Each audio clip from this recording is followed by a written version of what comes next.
శ్రీమాత్రే నమ. జయ గురు దత్తాత్రేయ నమ. ఈ వీడియోలో మనం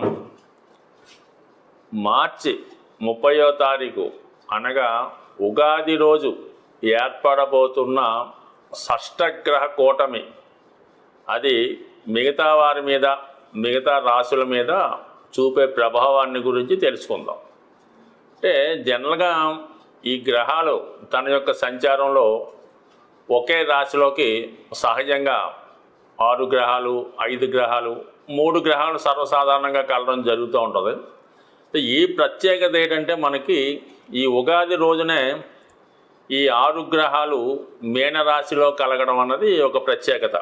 అంటే ఉగాది రోజు ఉన్నటువంటి గ్రహస్థితి మొత్తం ఆ సంవత్సరం అంతా కూడా వివిధ రాశుల మీద ఆ రాశుల్లో జన్మించినటువంటి మానవాళి మీద దీని ప్రభావం ఉండడం జరుగుతూ ఉంటుంది.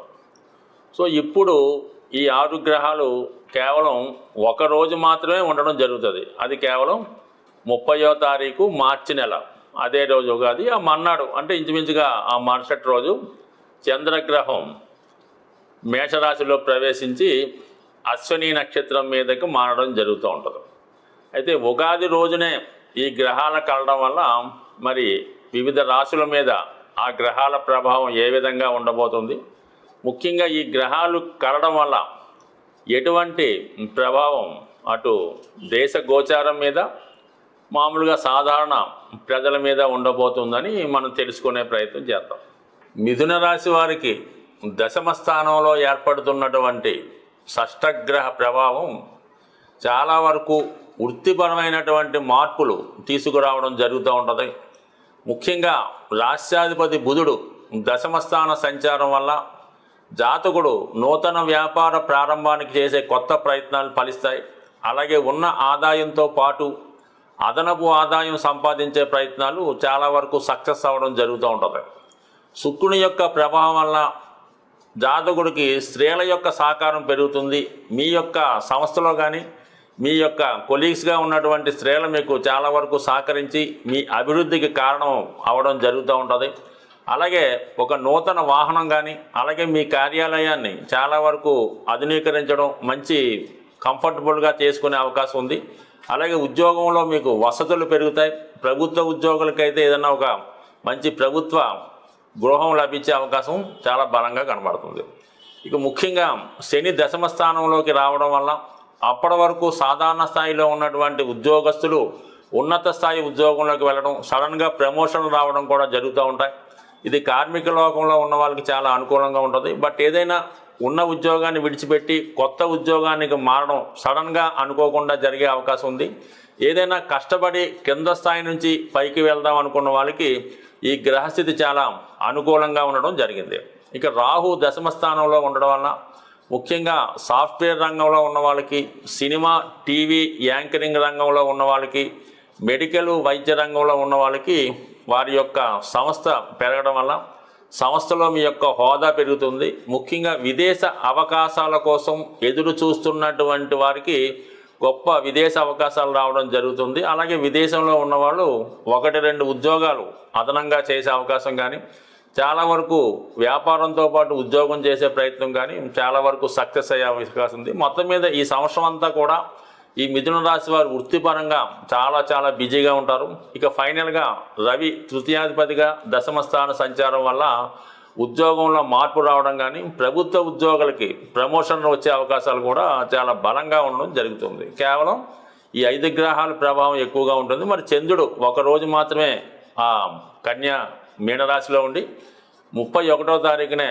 లాభస్థానంలోకి రావడం వల్ల ఇంచుమించుగా మీకు ఈ మిథున రాశి వారికి ప్రారంభం చాలా అనుకూలంగా ఉంది. ముఖ్యంగా తల్లిగారి యొక్క సహకారం, భార్య యొక్క సహకారం, అలాగే వృత్తిలో స్త్రీల యొక్క సహకారం మీకు సంపూర్ణంగా రావడం వల్ల చాలా సంవత్సరాలుగా ఆగిపోయినటువంటి మీ అభివృద్ధి ఈ సంవత్సరంతో అనేక రెట్లు పెరగబోతుంది.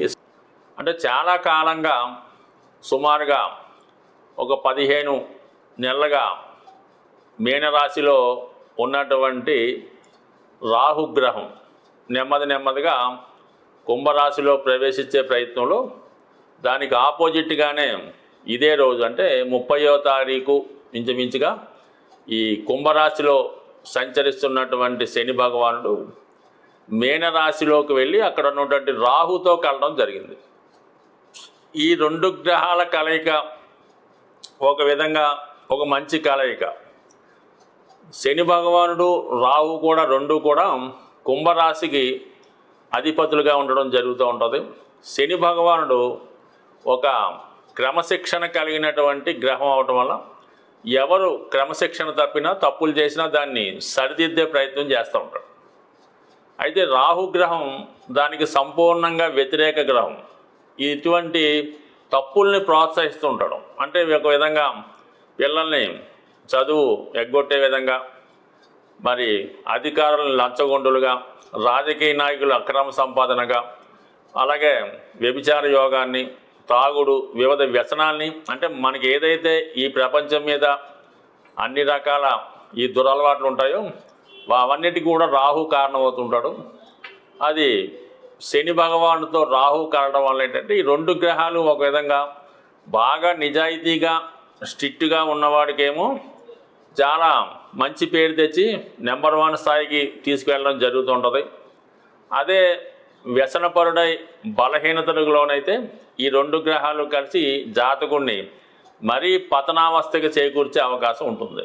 సో ఇది ఏదైనా జాతకుడి యొక్క నడవడిక మీద, అంటే వ్యక్తిగతంగా ఒక వ్యక్తి అతని ప్రవర్తన నడవడిక మీదే ఈ గ్రహాల ప్రభావం ఉంటుంది తప్ప గ్రహాలు మారినంత మాత్రాన జాతకుడు ఏ విధంగా మారడు. జాతకుడికి అనుకూలంగానే ఈ గ్రహాలు పనిచేస్తుంటాయి. అందువల్ల ఏంటంటే జాతకుడు నిజాయితీగా స్ట్రైట్ ఫార్వర్డ్గా ఎటువంటి ప్రలోభాలకి ఎటువంటి వ్యసనాలకి లొంగకుండా జాగ్రత్తగా ఉంటే ఈ శని రాహుల కలయిక చాలా వరకు జాతకుడికి ఉపయోగపడమే జరుగుతూ ఉంటుంది, మంచి తీసుకెళ్తూ ఉంటుంది. మరి అదే భావంలో శుక్రగ్రహం కూడా ఉండడం జరిగింది. ఈ శుక్రుడు కూడా మనకి మిత్రగ్రహమే. అటు రాహుగ్రహానికి మిత్రుడు, శని గ్రహానికి మిత్రుడు.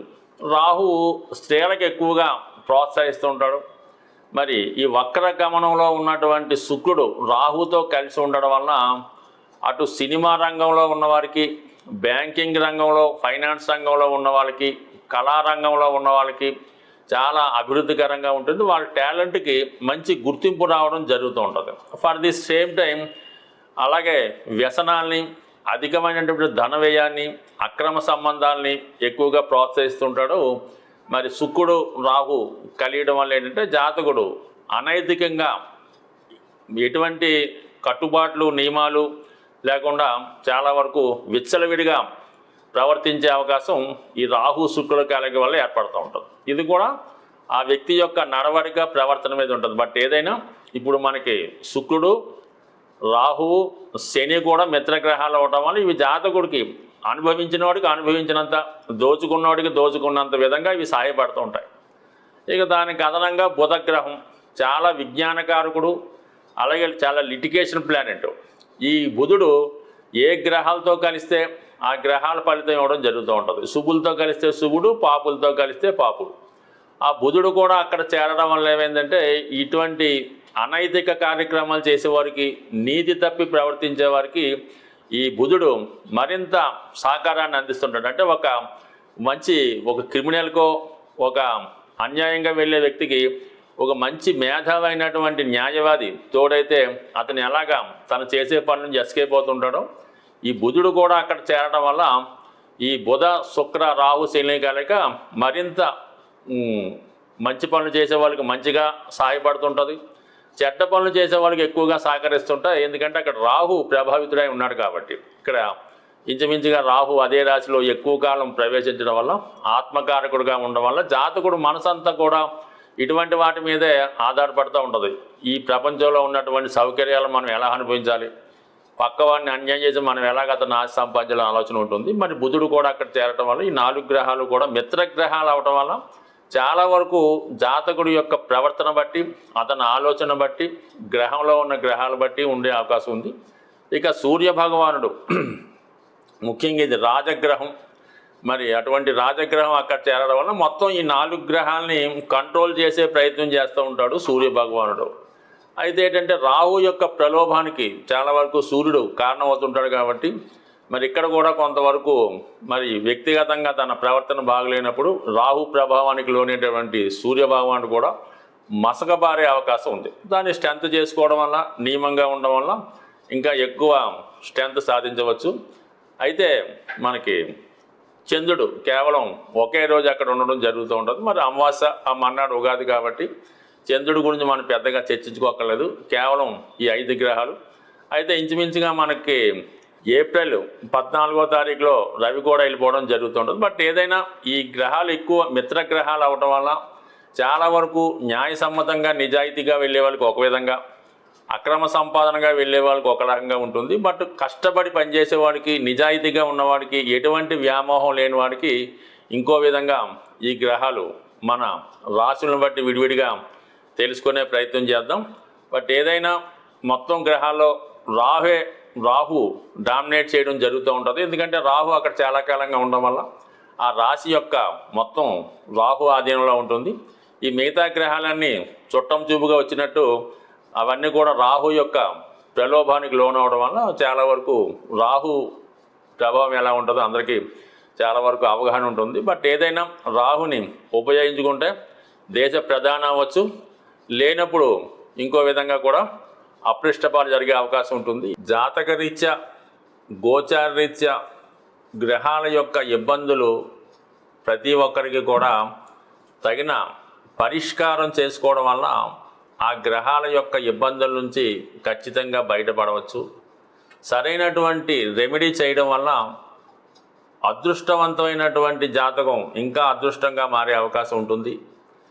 ఇక మన యొక్క రాశి చక్రాన్ని మనం పరిశీలించినప్పుడు మరి మీనరాశి మనం విష్ణుమూర్తిగా భావిస్తూ ఉంటాం. ఈ నక్షత్రాలని, రాశి చక్రాన్ని భావించినప్పుడు ఈ మీనరాశి విష్ణుమూర్తి యొక్క పాదాలని తెలియజేయడం జరుగుతూ ఉంటుంది. మీనరాశి ఎందుకు అనుకున్నామంటే ఇప్పుడు వచ్చినటువంటి ఈ 6 గ్రహాలు ఈ మీనరాశిలో ఏర్పడడం వల్ల మరి మీనరాశి విష్ణుమూర్తి పాదాలుగా మనం తెలుసుకోవడం జరుగుతూ ఉంటుంది. అందువల్ల భగవంతుడు మరి సాక్షాత్తు శ్రీమన్నారాయణ స్వరూపమైనటువంటి శ్రీ వెంకటేశ్వర స్వామి వారి పాదాలని ఆశ్రయించడం వల్ల ఇప్పుడు ఈ షష్టగ్రహ కూటమి ద్వారా ఏర్పడినటువంటి అనేక రకాల ఇబ్బందులు కానీ, లాభాలు కానీ, కష్టాలు కానీ మీకు ఇప్పుడు తీరిపోవడం జరుగుతూ ఉంటుంది. అంటే మీరు తిరుపతి వెళ్ళినా పర్వాలేదు, మీకు సమీపంలో ఉన్నటువంటి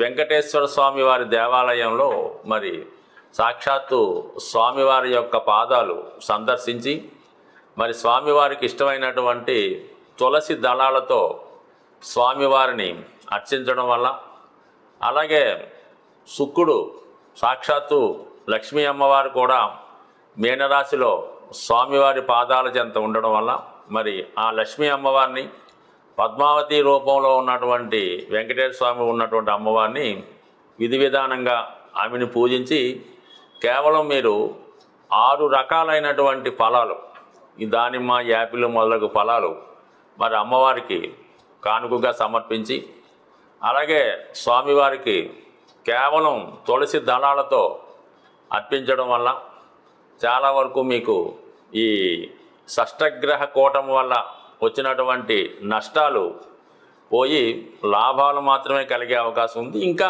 ఓర్పు, సహనం ఉన్నవారు మరి విష్ణు సహస్రనామాన్ని, అలాగే లక్ష్మీ స్తోత్రాన్ని సంపూర్ణంగా పారాయణ చేయడం వల్ల, అలాగే పండితులైనటువంటి ఆ వెంకటేశ్వర స్వామి ఆలయంలో ఉన్నటువంటి అర్చకుల్ని ఏదో విధంగా మీరు సంతోషపరచడం వల్ల కేవలం నామస్మరణ చేత ఇటువంటి కష్టాలన్నీ తొలగి ఆ గ్రహాలు మీకు సంపూర్ణంగా అనుగ్రహించే అవకాశం ఉంది. వీలైనట్టు వారు ఈ మధ్యకాలంలో అందరూ గృహాల్లో కూడా మరి స్వామివారి యొక్క పాదాలు కలిగినటువంటి చిత్రపటాన్ని ఉండడం జరుగుతూ ఉంది. మరి మీరు ఒకసారి ప్రతిరోజు కూడా మీ పూజా సమయంలో ఆ పాదాలని మనసుతో కూడా ఊహించుకొని నమస్కారం చేసుకోవడం వల్ల కూడా ఆ భగవంతుని కృప ఎల్లవేళలా మీ మీద ఉంటుంది. కాబట్టి అందరూ భగవంతుని అనుగ్రహానికి పాత్రులై ఈ ఉగాది నుంచి మీ యొక్క జీవితాలు మారాలని ఆశిస్తూ స్వస్తి.